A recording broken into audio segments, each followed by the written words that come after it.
ہم اپنا آج کا سبق شروع کرتے ہیں۔ اعوذ باللہ من الشیطان الرجیم، بسم اللہ الرحمن الرحیم۔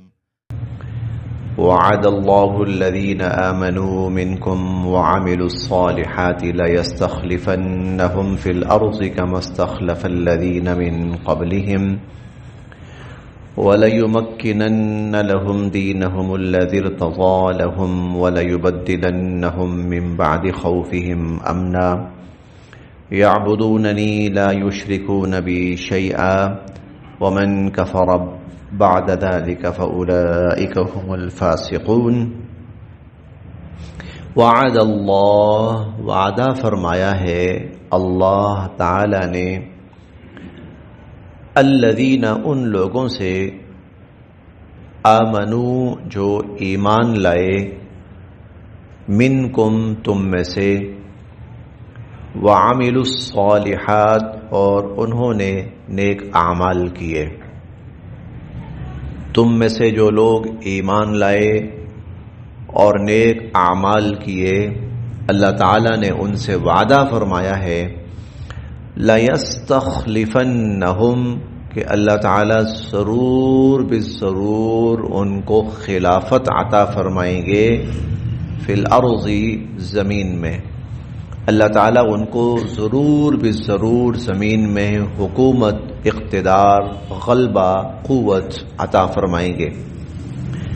کما جیسا کہ استخلفا اللہ تعالیٰ نے اقتدار عطا فرمایا، غلبہ عطا فرمایا، خلافت عطا فرمائی، الذین ان لوگوں کو، من قبلہم جو ان سے پہلے تھے۔ تھوڑی سی تفسیر اس آیت کی ہو گئی تھی، تشریح تھوڑی سی ہو گئی تھی، پھر ہمیں سبق درمیان میں چھوڑنا پڑ گیا تھا۔ یہاں تک کی بات تو بڑی حد تک واضح ہو گئی تھی کہ اللہ رب العزت ایمان والوں کو آخرت میں تو عطا فرمائیں گے، جو عطا فرمائیں گے، دنیا میں بھی اللہ رب العزت ایمان والوں کو قوت، غلبہ، طاقت، اقتدار عطا فرماتے ہیں، دنیا کے اندر بھی۔ اور ہم انشاءاللہ 28ویں پارے میں پڑھیں گے، وہاں اللہ تعالیٰ فرماتے ہیں کہ کتب اللہ لأغلبن انا ورسلی، کہ اللہ نے اس بات کا فیصلہ فرما لیا ہے کہ میں ہی غالب آؤں گا اور میرے رسول ہی غالب آئیں گے۔ اور پھر رسولوں کے غالب آنے کا مطلب یہ ہے کہ رسولوں کے جو ماننے والے ہیں یقیناً وہ غالب آئیں گے، انبیاء علیہم السلام کے ماننے والے وہ غالب آئیں گے۔ اس طرح کی ہم نے بہت ساری آیات پڑھی ہیں کہ دنیا کے اندر بھی اللہ رب العزت ان لوگوں کو قوت، طاقت، غلبہ، اقتدار عطا فرماتے ہیں۔ اور کہیں ہم نے پڑھا ہے کہ اللہ تعالیٰ فرماتے ہیں کہ میرا وعدہ ہے کہ میں ضرور بالضرور ایمان والوں کی مدد کروں گا، حقا علینا نصر المؤمنین، اور کہیں پر ہے حقا علینا ننجی المؤمنین۔ یہ مختلف آیات قرآن کریم میں آتی ہیں کہ جس کا خلاصہ یہی ہے کہ اللہ تعالیٰ دنیا کے اندر بھی ایمان والوں کو طاقت، غلبہ، اقتدار عطا فرماتے ہیں۔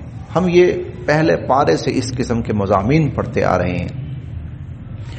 وَلَيُمَكِّنَنَّ اور اللہ تعالیٰ مستحکم فرمائیں گے، مضبوط فرمائیں گے، لہم ان کے لیے اللہ تعالیٰ مستحکم فرمائیں گے، مضبوط فرمائیں گے، دینہم ان کے دین کو، دینہم ان کے دین کو، الذی وہ دین ارتضیٰ لہم جو اللہ تعالیٰ نے ان کے لیے پسند فرمایا ہے، ارتضیٰ لہم جو اللہ تعالیٰ نے ایمان والوں کے لیے پسند فرمایا ہے، اللہ پاک اس دین کو بھی دنیا کے اندر مستحکم فرمائیں گے۔ یعنی کفار تو کوشش کر رہے تھے نا کہ اس دین کی جڑیں اکھاڑ دیں، اس دین کا نام و نشان مٹا دیں، لیکن اللہ تعالیٰ فرماتے ہیں نہیں۔ پھر ایک وقت وہ بھی آیا، ہم چھٹے پارے میں پڑھ کے آئے ہیں، الیوم اکملت لکم دینکم واتممت علیکم نعمتی ورضیت لکم الاسلام دینا، آج دین مکمل کر دیا ہے۔ اور وہ جو دین کی تکمیل تھی نا، وہ دو اعتبار سے تھی۔ یہ آیت فتح مکہ کے موقع پہ نازل ہوئی. ایک تو یہ ہے کہ علمی اعتبار سے جتنا دین ملنا تھا آ گیا، اب مزید کوئی وحی نہیں آئے گی. اور دوسرا یہ تھا کہ دنیا میں نفاذ کے اعتبار سے بھی کم از کم جزیرۃ العرب کے اوپر اسلام کا نفاذ ہو چکا، غالب آ چکا، اور بقیہ سب ادیان ختم ہو گئے. یہ حضور علیہ الصلوۃ والسلام پہ آیت نازل ہوئی جو آپ نے حجۃ الوداع کا جو خطبہ ارشاد فرمایا، وہ آپ کی زندگی کے آخری ایام تھے. اس کے چند دن کے بعد، تقریباً 3 ماہ کے بعد آپ دنیا سے پردہ فرما گئے. تو اس وقت تک جزیرۃ العرب کے اوپر اسلام غالب آ چکا تھا. تو آج دین مکمل ہو گیا، علمی اعتبار سے بھی اور دنیا میں قوت اور غلبے کے اعتبار سے بھی. وَلَيُمَكِّنَنَّ، اور اللہ تعالیٰ مستحکم فرمائیں گے، مضبوط فرمائیں گے، لَهُمْ، ان کے لیے، ایمان والوں کے لیے، دینہم، ان کے دین کو، الذی، وہ دین، ارتضی لہم، جو اللہ تعالیٰ نے ان کے لیے پسند فرمایا ہے. وَلَيُبَدِّلَنَّهُمْ، اور ضرور بالضرور اللہ تعالیٰ ان کے لیے بدل ڈالیں گے، من بعد خوفہم، خوف کے بعد، امنا، امن. اور خوف کو اللہ تعالیٰ بدل کر امن میں تبدیل فرما دیں گے. خوف کو اللہ تعالیٰ بدل کر امن میں تبدیل فرما دیں گے. خوف 2 طرح کا تھا. ایک خوف ایمان والوں کے لیے تھا کہ ہمہ وقت کفر جو تھا ان کو نقصان پہنچانے کے در پہ تھا، یہ ایمان والوں کے لیے تھا خوف. اور ایک خوف عمومی تھا، معاشروں میں، دنیا میں بد امنی تھی، دنیا میں بد امنی تھی. اللہ تعالیٰ نے یہ دونوں خوف ختم فرمائے. کیسے ختم فرمائے؟ مسلمانوں کا اقتدار جزیرۃ العرب اور قرب و جوار کی ریاستوں کے اوپر قائم ہو گیا، تو مسلمانوں کے لیے ہر جگہ امن ہی امن. اب کسی دشمن کا ڈر نہیں ہے، خوف نہیں ہے، بلکہ اب دشمنوں کے اوپر مسلمانوں کا ڈر اور خوف ہے. اور دوسرا جو عمومی امن تھا، خوف تھا، اللہ تعالیٰ نے اس خوف کو بھی امن میں بدل دیا. حضرت عدی بن حاتم رضی اللہ عنہ بڑے معروف صحابی ہیں.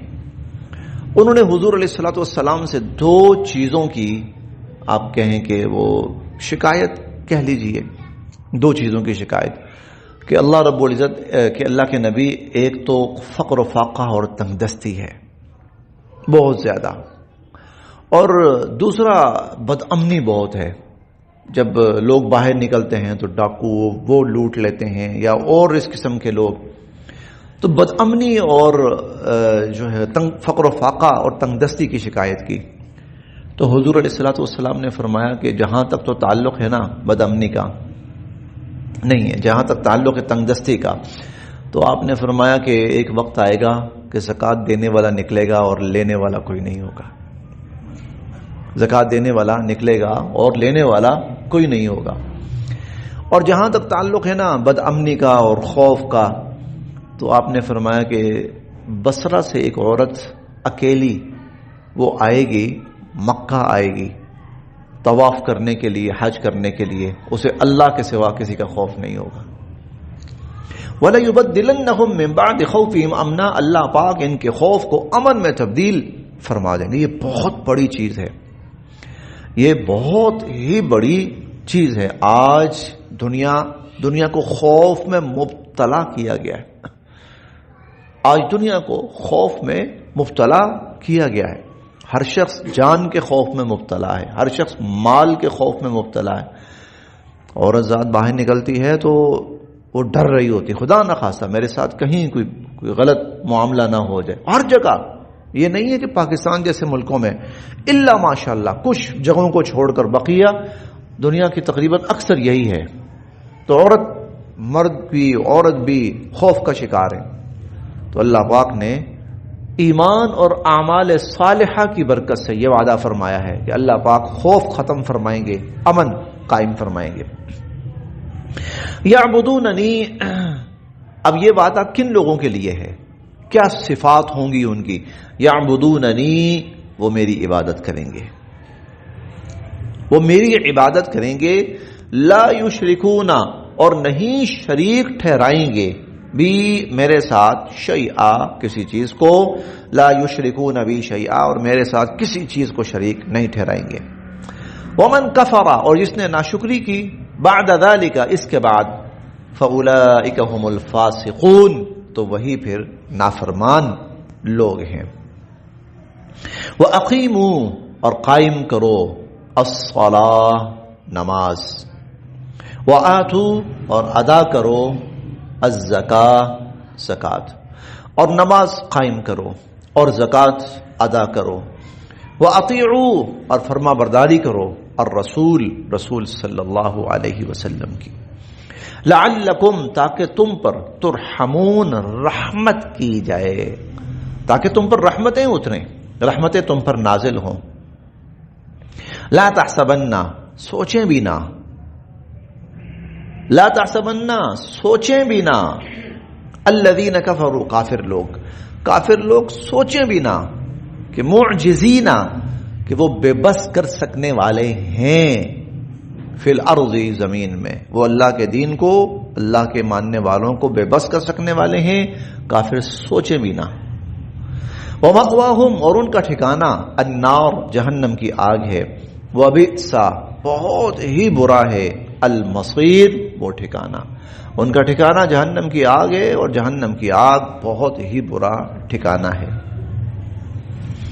یا ایھا الذین آمنوا اے ایمان والو، یا ایھا الذین آمنوا اے ایمان والو، لیستأذنکم اجازت لینی چاہیے ہے تم سے، لیستأذنکم اجازت لینی چاہیے ہے تم سے، الذین ان لوگوں کو، ملکت ایمانکم جو تمہارے غلام یا باندیاں ہیں، جو تمہارے غلام باندیاں ہیں یا چلیں آج کی اصطلاح میں ملازم ہیں، ان کو اجازت لینی چاہیے ہے تم سے، والذین اور ان کو بھی لم یبلغوا جو ابھی نہیں پہنچے، الحلم سمجھ بوجھ کی عمر کو، جو سمجھ بوجھ کی عمر کو یعنی کم عمر ہیں ابھی، ناسمجھ ہیں ابھی، منکم تم میں سے، ان کو اجازت لینی چاہیے 3 مرات 3 اوقات میں، 3 اوقات میں انہیں تم سے اجازت لینی چاہیے. اب پیچھے ہم نے پڑھا ہے جب کسی کے گھر میں جاؤ تو اجازت لو اور سلام کرو، اجازت اور سلام کے بغیر کسی کے گھر میں نہ جاؤ. اب یہاں سے اس سے اگلی صورت بیان ہو رہی ہے، وہ یہ گھر کے افراد وہ بسا اوقات باہر ہوتے ہیں، باہر گئے اندر آئے، باہر گئے اندر آئے، باہر گئے اندر آئے، ان کا تو آنا جانا لگا رہتا ہے. اچھا 3 اوقات ایسے ہوتے ہیں کہ جس میں گھر والے تھوڑے سے ریلیکس ہوتے ہیں، تو اللہ تعالیٰ ان کو متوجہ فرما رہے ہیں کہ ان اوقات میں اگر تم اس طرح آؤ جاؤ نا تو تھوڑا سا وہ دروازہ کھٹکھٹا لیا کرو یا کسی طرح متوجہ کر لیا کرو گھر والوں کو. اسی طرح گھر کے اندر بھی روم الگ الگ ہوتے ہیں. کئی دفعہ یہ فلاں کا روم ہے، یہ فلاں کا روم ہے، یہ فلاں کا پورشن ہے، یہ والا، اور اس کمرے کے اندر بچوں کا آنا جانا یا ملازمین کا آنا جانا یا کام کرنے والی جو عورتیں بسا اوقات گھروں میں ہوتی ہیں ان کا آنا جانا لگا رہتا ہے. تو اللہ تعالیٰ فرما رہے ہیں 3 اوقات ایسے ہیں کہ جن میں ان کو چاہیے کہ وہ گھر والوں کو متوجہ کر کے اندر آئیں یا نوک کر کے کسی کے کمرے میں جائیں. یہ 3 اوقات وہ ہوتے ہیں جس میں بسا اوقات بندے نے تھوڑا سا ریلیکس ہوتا ہے آدمی، ہو سکتا ہے کہ وہ کپڑے اس کے کہیں تھوڑے سے اوپر ہوں، لیٹا ہوا ہے، وہ کہیں کپڑا اوپر نیچے ہوا ہے، کبھی اپنی خواتین کے ساتھ تھوڑا سا بے تکلف ہے. تو ایسا نہ ہو کہ ایسے میں کوئی بچہ یکدم اندر آ جائے، کوئی ملازم اندر آ جائے، ملازمہ اندر آ جائے. تو ان 3 اوقات میں ان کو چاہیے کہ وہ اجازت لیں. وہ کون سے ہیں؟ من قبل صلاۃ الفجر، نماز فجر سے پہلے، نماز فجر سے پہلے. وحین اور جب تضعون تم اتار دیتے ہو، ثیابکم اپنے کپڑے، من الظہیرہ دوپہر کے اوقات میں، دوپہر کے اوقات میں. بندہ باہر سے آیا ہے، اگر گرمی ہے تو ذرا چلیں آسان لفظوں میں کہہ رہا ہوں تو ٹی شرٹ پہن لی تھوڑی سی، چلو کوئی ٹراؤزر سا پہن لیا جی، ایسا ہوتا اپنے کمرے کے اندر ہے نا، اپنے کمرے کے اندر یا گھر میں اکیلا ہے تو آدمی تھوڑا سا ذرا، خواتین ہیں تو وہ چلیں اپنے کمرے کے اندر ہے تو دوپٹہ وغیرہ یہ اتارا ہوا ہے، ریلیکس موڈ کے اندر بیٹھی ہیں، یہ قیلولہ، جی قیلولہ، وہی قیلولے کا وقت، دوپہر کے آرام کا وقت۔ وَحِينَ تَضَعُونَ ثِيَابَكُمْ، اور جب تم اضافی کپڑے اتار دیتے ہو، من الظہیرہ، دوپہر کے اوقات میں، قیلولہ کے اوقات میں۔ یہ اصل میں ہوا اس طرح سے تھا، حضرت عمر رضی اللہ تعالیٰ عنہ نے دوپہر کو تھوڑی دیر لیٹ گئے، وقت ایسا ہی تھا تو تہبند باندھا ہوا تھا، ذرا تہبند تھوڑا سا کروٹ بدلتے ہوئے ذرا اوپر ہو گیا کہیں، تو کوئی بچہ یا کوئی بڑا یا کوئی ان کی کوئی خادمہ ان کی اس وقت اندر آئیں، اٹھایا تو ان کو بڑا عجیب سا محسوس ہوا کہ یہ سیدھا اندر ہی آ گئی، اندر ہی آ گیا، اس کو چاہیے تھا دروازہ نوک کرتا تاکہ میں اپنے کپڑے ٹھیک کر لیتا، ہاں بھائی آ جاؤ جس نے آنا ہے۔ باقی اوقات میں تو آدمی محتاط ہوتا ہے نا، لیکن جب تھوڑا سا بے تکلفی کا وقت ہوتا ہے تو اس میں ذرا ہو جاتا ہے اس طرح۔ وَمِن بَعْدِ، اور تیسرا بعد صلاۃ العشاء، نماز عشاء، اور تیسرا نماز عشاء کے بعد۔ ثلاث، یہ تین، عورات لکم، تمہارے پردے کے اوقات ہیں۔ ثلاث عورات لکم، یہ تین تمہارے پردے کے اوقات ہیں۔ لیسا، نہیں ہے، علیکم، تم پر، ولا، اور نہ ہی، علیہم، ان پر، یعنی بقیہ گھر والوں پر، جناح، کوئی حرج، بعدہن، ان اوقات کے علاوہ، ان اوقات کے علاوہ کوئی حرج نہیں ہے۔ طوافون، کیونکہ آنا جانا لگا رہتا ہے، طوافون، طواف سے ہے نا گھومنا، چکر لگانا، تو آنا جانا چکر لگتا رہتا ہے، علیکم، تم پر، بعضکم علی بعض، تم کا تمہارا ایک دوسرے کے پاس، اس کے علاوہ تمہارا ایک دوسرے کے پاس آنا جانا لگا رہتا ہے۔ کذالک، اس طرح، یبین، اللہ کھول کر بیان فرماتے ہیں، لکم، تمہارے لیے، الآیات، احکامات، اس طرح اللہ تعالیٰ اپنے احکامات کھول کے تمہارے لیے بیان فرماتے ہیں۔ واللہ، اور اللہ تعالیٰ، علیم، جاننے والے ہیں، حکیم، حکمت والے ہیں۔ وَإِذَا، اور جب، اب یہ اصل میں بتانا یہ ہے کہ اپنے بچوں کو ان چیزوں کی تلقین کرو، ان کو یہ آداب سکھاؤ، اپنے ملازموں کو، گھر میں کام کرنے والوں کو یہ آداب سکھاؤ کہ کس وقت کسی کے کمرے میں جانا ہے، کس وقت نہیں جانا، جانا ہے کیسے جانا ہے۔ وَإِذَا، اور جب، بلغ، پہنچ جائیں، الاطفال، بچے، اور جب بچے پہنچ جائیں، منکم، تم میں سے، الحلم، سمجھ بوجھ کی عمر کو، اور جب بچے بڑے ہو جائیں اور سمجھ بوجھ کی عمر کو پہنچ جائیں، فَلْيَسْتَأْذِنُوا، تو پھر بھی انہیں اجازت لینی چاہیے، کما، جیسا کہ، استأذن، اجازت لیتے تھے، الذین، وہ لوگ، من قبلہم، جو ان سے پہلے تھے، جیسا کہ ان سے پہلے، یعنی بڑے بچے ہوں، چھوٹے بچے ہوں، ان سب کو یہ تلقین اور یہ آداب سکھائے جائیں۔ کذالک، اس طرح، یبین اللہ، اللہ کھول کر بیان فرماتے ہیں، لکم، تمہارے لیے، آیات ہی، اپنے احکامات، اپنی آیات، واللہ علیم حکیم، اور اللہ تعالیٰ سب کچھ جاننے والے ہیں اور حکمت والے ہیں۔ والقواعد من النساء، قواعد، بڑی عمر کی، من النساء، عورتیں، اور ادھیڑ عمر عورتیں، اللاتی، وہ، لا یرجونا، جو اب خواہش بھی نہ رکھتی ہوں، نکاحن، نکاح کی، جو اب نکاح کی خواہش بھی نہ رکھتی ہوں، ادھیڑ عمر ہو چکی ہیں، فلیسا، تو نہیں ہے، علیہن، ان پر، جناحن، کوئی گناہ، فلیسا علیہن جناحن، تو ان پر کوئی گناہ نہیں ہے، ان یضعن، کہ وہ اگر اتار بھی دیں، ثیابہن، اپنے اضافی کپڑے، وہ اگر اضافی کپڑے اتار بھی دیں، ان پر کوئی حرج، کوئی گناہ نہیں ہے۔ اس کا مطلب کیا ہے؟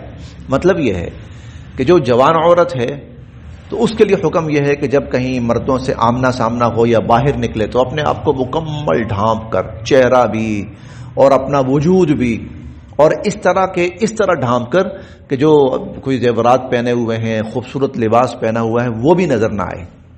یہ ہم پیچھے پڑھ کے آئے۔ لیکن اگر کوئی عورت عمر رسیدہ ہو گئی ہے، بوڑھی ہو گئی ہے، اب نہ اس کا کسی کی طرف ایسا کوئی دھیان ہے، نہ کسی اور کا اس کی طرف ایسا کوئی دھیان ہے، تو یہ عورت اگر اس طرح کے اپنے اضافی کپڑے کو بڑی چادر یا چہرہ ڈھانپنا اور نہ بھی کرے تو کوئی حرج نہیں، وہ بیچاری اب وہ احترام کی عمر میں پہنچ گئی ہے۔ والقواعد من النساء، تو وہ ادھیڑ عمر عورتیں، اللاتی لا یرجون نکاحا، وہ کہ جن کو اب نکاح کی خواہش ہی نہ رہی ہو۔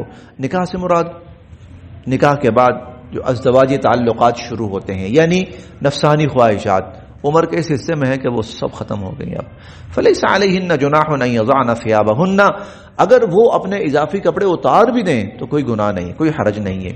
غیر متبرجات بزینہ، ہاں غیر نہ ہو، متبرجات دکھاتی پھرتی، بزینہ سج دھج، ہاں بشرطے کہ وہ اپنی سج دھج نہ دکھاتی پھر رہی ہوں کہ کپڑے تو اتار دیے اور میک اپ اور باقی سب کو ٹھیک ٹھاک کیا ہوا ہے، نہیں ایسا نہ۔